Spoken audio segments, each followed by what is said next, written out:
nawalan ba ng kuryente. At iniisip mo, yung isda mo baka mamatay.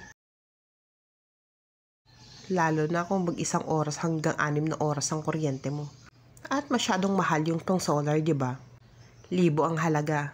So ito, ituturo ko sa iyo kung paano mag-DIY. Gumawa ng aerator sa halagang mababa at kayang-kaya ng bulsa mo. So ayan, aerator pump, aerator stone,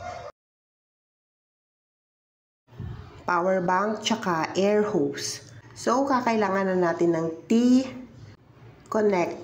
ang tawag dyan.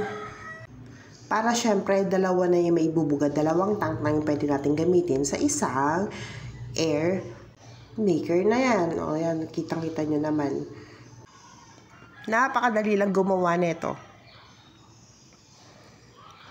Tapos dyan mo isasaksak. Ayan.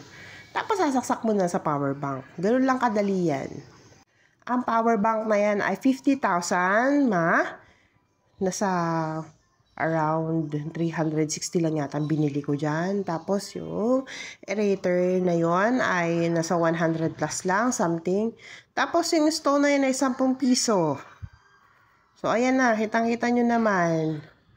Oh, adios! Hindi ka na mag-worry sa mga isda mo. Buhay na buhay yan kahit 6 hours pa. O, depende pa rin yan sa power bank mo, ha? To my page. Kindly join to my group para mas matuto, mamangha, at magkaroon ng maraming kaalaman about sa fishes at sama-sama tayong magustuhan ang pag-aalaga ng isda.